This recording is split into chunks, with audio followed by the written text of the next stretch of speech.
And if I'm wrong, hey, you know what? It's okay, right? But if you made your system better, good on you, buddy, okay?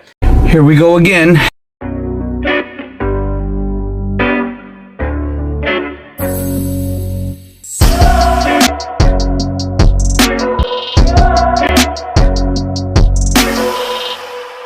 Next part of this is PCQI, wearing where appropriate in an effective manner, hair nets, caps, beard covers, or other effective hair restraints. Okay, so now the caps, you see the caps I'm wearing, right? So now some food production places I've seen, or some kitchen, hats are okay. They might not be this type of hats, right? You see the chef's hats and things like that. So they call them caps in the regulation, as long as the hair, right? It's for hair restraint.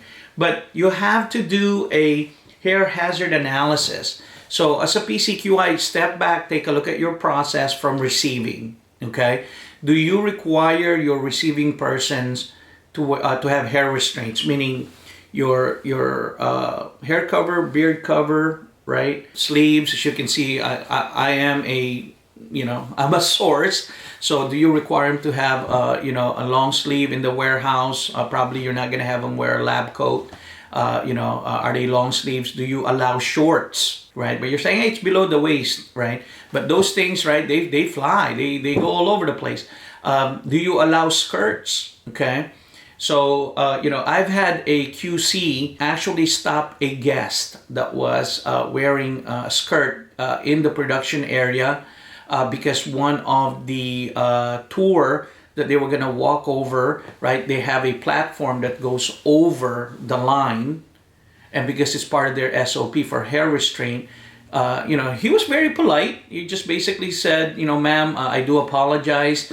We're going to have to issue you a different, outer clothing because you're wearing a skirt, and we, our hair policy, and everybody just kind of like, what, right? But at the end, he made a good point, and he pointed it out, and the guest became a client of this particular company, because she was told for that particular reason. She didn't like react like, what? And we can say other things on this part, right? You're thinking it right now. I know you are, right? But that particular investor, right, because she's a customer, is investing in this company because of the openness of the team to vocalize, right? To vocalize those type of preventive measures. So, anyways, and this happens years ago, and it's still in my head, because so for you guys to get the story, there's a big blender and there's a platform that you had to climb, okay, and they were doing a tour, and that's where it was discovered. And now it was on their policy, so it depends on your policy, okay? So you might be watching this video and you might say, oh, you know what, let me do that. Well, make sure it's written out. It's discussed with senior management, right? You have all of these things, remember, right? Prepared by, right? Or originated by, reviewed by, and approved by. So when you're writing your SOP, don't forget the approval, because that's where you're going to get your pushback, okay? So if senior management doesn't know what procedures you have in place, they're going to go in there and make changes, and it's just going to be more chaotic, within your process, and you're going to feel disrespected. Egos are going to be, hurt, and then people quit, and the team will just dissolve, right? Morale will go down. So make sure you have all of these things. So this is some of the advice, I'm putting out there. And if I'm wrong, hey, you know what? It's okay, right? But if you made your system better, good on you, buddy, okay? So, all right, let's do this one next. So we were talking about hair hazard analysis. So, perform a hair hazard analysis for that. Like I said, if you need help, please don't hesitate. Reach out to me, okay? Do you have all the consumables available? Same thing here. Do you have enough beard nets, right?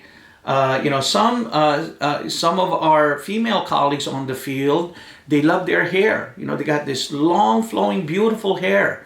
Some of it is up to their, mid back and all that, and they have this fancy thing of putting it in a bun, and they have to use maybe 2 to 3, hair coverings to protect, to protect, the food, or in this case, the dietary supplement, right? So I've seen a lot of techniques, and it's wonderful, to see those type of policies in place. Sometimes when you're walking, you still have that hair just sticking out and things like that. So that's all in training and practice, okay?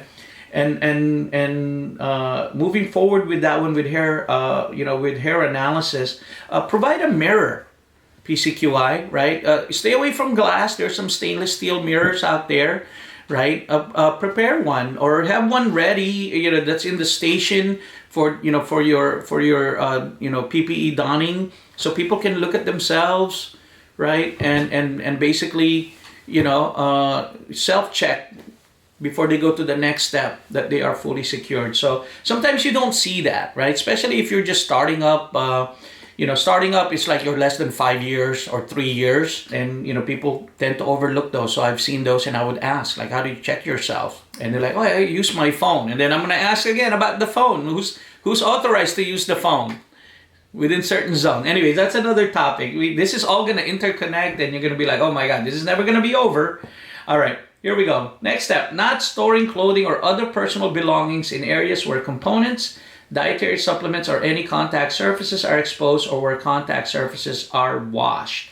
So on this part right here, so what are you doing? What do you need to do to comply with this requirement?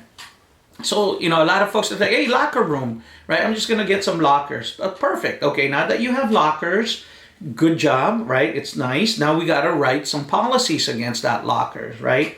Number one, do we have them, or do we have enough of them? That's a question. We were 10 people last year. Now we're 40. The company's growing, or we're adding another shift. What does that look like on shift change in lockers? Do we share? Are they dedicated, right? SSOPs on lockers, right? Locker inspection policies. What does that look like, PCQI? Right? Does housekeeping clean lockers, right?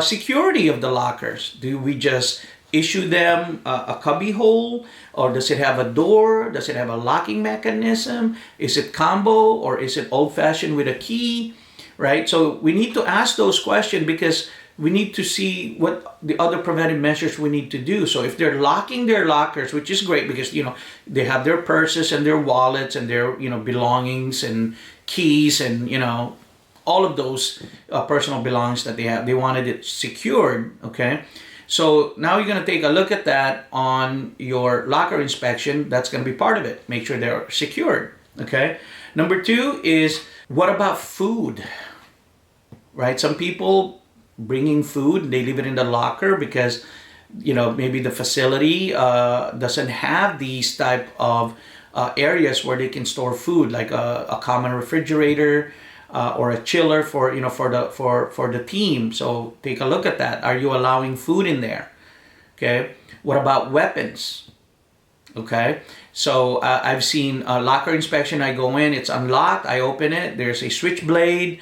The biggest one I've seen, there was a Glock, right? It's a handgun. If you're not familiar, we'll just say it's a handgun. And when I saw it, and I took a photo of it, kind of secured the area for now, and basically call senior management for what their policies are, for having a weapons in the facility. So so these are type of things that you need to take a look at. And what is your policy? Ask HR, right? What about food and snacks, and things like that. So take a look at that. And then allergen controls, if you do allow that. So what does that look like for you, right? Me, okay, I'm running your facility. They are not allowed.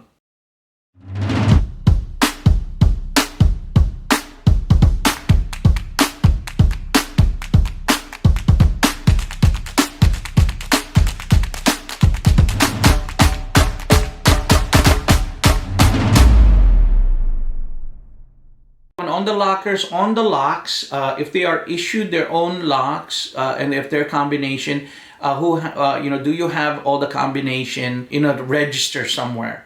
The reason why is, what if there's an emergency and a particular person needed their prescription medication, or something happened, and this medication is locked away, can somebody grab it, right? That's one. Or you need to access certain things on that locker due to whatever applicable reasons, in protecting your process. Do you have that? Now, if they have their own set of keys, do you get a copy of it? You should, okay? So these are the type of things I ask. Next requirement is not eating food, chewing gum, drinking beverages, or using tobacco products in areas where components, dietary supplements, or any contact surfaces are exposed, or where contact surfaces are washed, okay?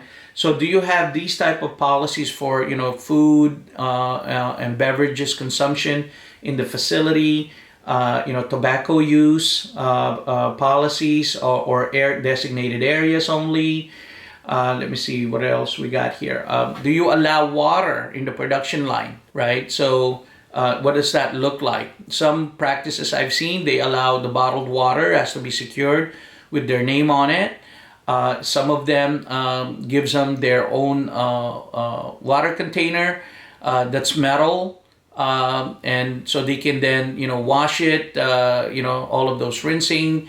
And also if it falls into something that it's metal detectable, what about the cap, right? So you can take a look at that, if you allow it, you got those little plastic cap, those things to, float around, bounce around, they get flipped around, you lose them and things like that. So what does that look like? Or you strictly don't do it. You just say, hey, if you need water, you go to the water station, and there's that little paper cup, and you move on to your day and go through your own process that way. So what does that look like in your facility? So these are the type of things you need to evaluate. Proper in this designated signage, right? So in your cafeteria, for example, do you have signage that says no food or beverages beyond this point? If you're crossing over a different zone, that those things are not allowed.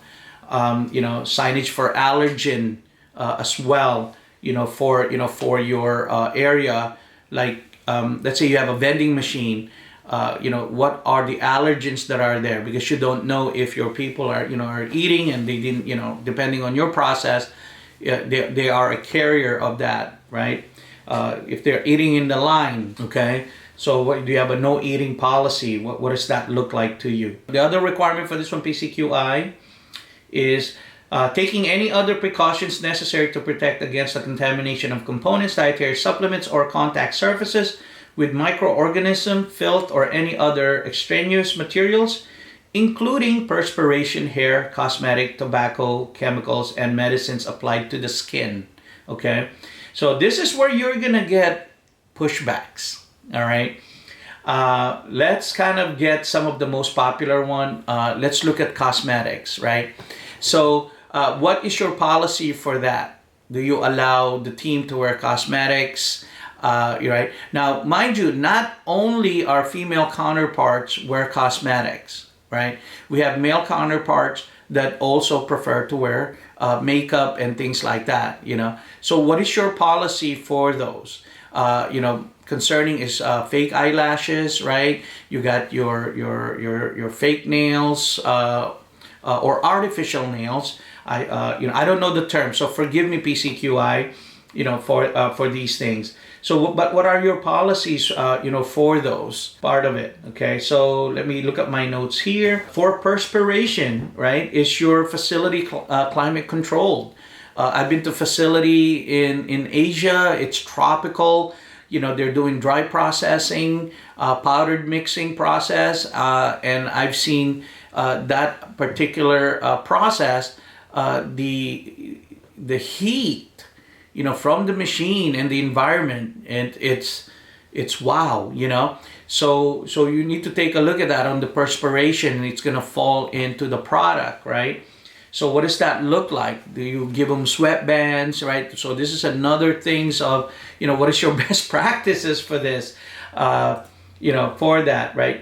Do you have policies for no above the waist policy for storage of pens, eyeglasses, or any other material that can fall into the product? So do you have that, right? I recently did a CAPA review about a facility, one of our PCQI in the field, caught one of their teammates that had the habit of, you put the pens right here, right? You do this, then you do this, right? You do this. You see what I mean? So those are the type of habits that are developed, for that. So what are your policies for those type of things, right? And this falls into the earrings and anything above the waist storage. Like me, I wear my glasses. So if I go to the facility, am I required to put protective, or what do you call that, secured string to it and whatnot? So what is it, or no, right?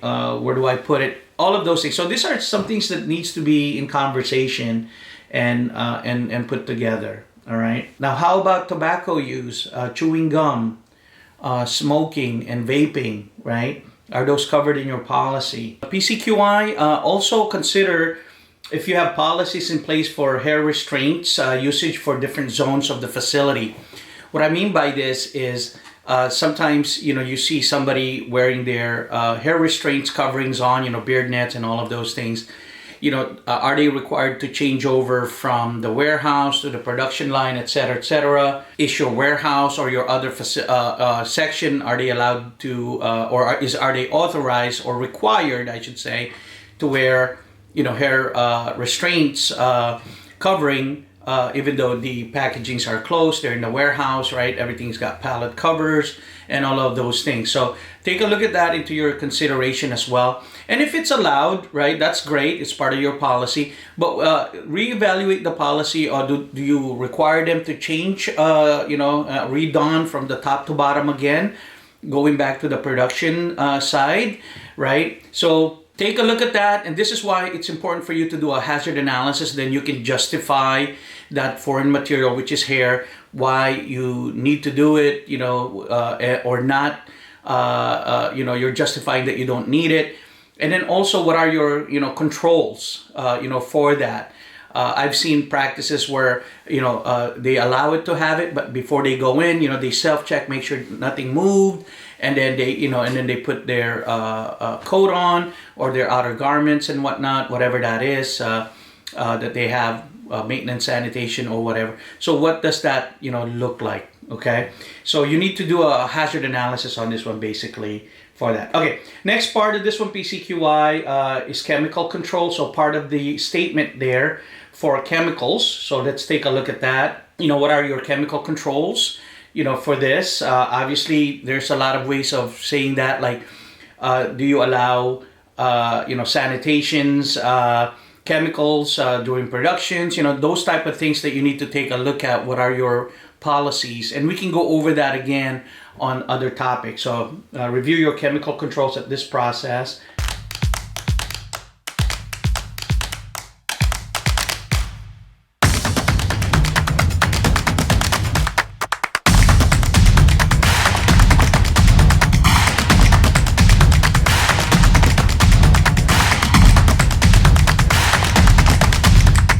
And then you can check with HR for coordination. So I put one here, check with HR. This is concerning medicines. There's a lot of different type of medicines. What I'm concerned about, based on the regulatory requirements, is medicine applied to the skin. Okay, so obviously you might have some teammates that has some skin issues, or they were allergic to something in the process and they developed a rash. And then, they went to the doctor, or over-the-counter medication. What does that look like on your protocol? Okay. Do you require them to double glove or not at all, right? Based on the requirements. So what is your policies against that? And other for consideration, I put on here as a PCQI, your first aid kits, right? At this other precautions here. Make sure they're, if they're used, they're filled up. Put them in your routine QA audit checks. Because I've seen first aid kit, there's practically empty. Or the high consumable materials, for example, Band-Aids and whatnot, right? They're gone. things like that. So you're kind of like, hey, what is the purpose of a first aid kit if you don't have it, right? So, or it's not refilled. So take a look at that. Metal detectable band-aids or wound covering, right? Like I said, depending on your process, for this one, these are the best practices that we've seen, because they are metal detectable as part of the control points. Then what is your double gloving policy for open cuts? What does that look like, right? So take a look at that. If you're allowing them to come back to the line, how do you protect the dietary supplement at this point from the open cuts? Because people get cut, right? I mean, it could be from they're cutting something or paper cut or whatever. Something happened with the hands. Other for consideration on this one, PCQI. I know we were talking about the gloving and the cuts and whatnot. Also, take a look at your bloodborne pathogen at this point. Somebody got a cut. Blood is is on your line. What are your cleaning procedures, preventive measures, from that contaminating your other process. So also take a look at that. Okay. I know the regulation, they're very, very standardized, and it leaves a lot of room for interpretations, and consultants in the field that had worked with this type of protocol for a long time. They've developed their own niche, best practices and whatnot. And this is just one of the things that I've learned and I'm sharing with you. So if you find value to these type of best practices, you can call them instructions or advice or coaching and whatnot. Please subscribe to our channel, because we're going to be adding a lot of these on a daily basis. If you probably look at what we're uploading 1 to 4 videos a day. So please bear with us. They're coming. Send your concern. We have a new program called Hey PCQI, where you can post questions, and then we will research based on documented guidelines that we can properly address your questions. All right. Anyways, PCQI, thank you for your viewership. Like I said, please share this, and if this is of value to you, subscribe to our channel so we can continue the work on our food safety management systems. Thanks again, and have a great, great day. Bye for now. Contact us, and don't forget to share, like, and subscribe. Thanks again, PCQIs. Have a good one.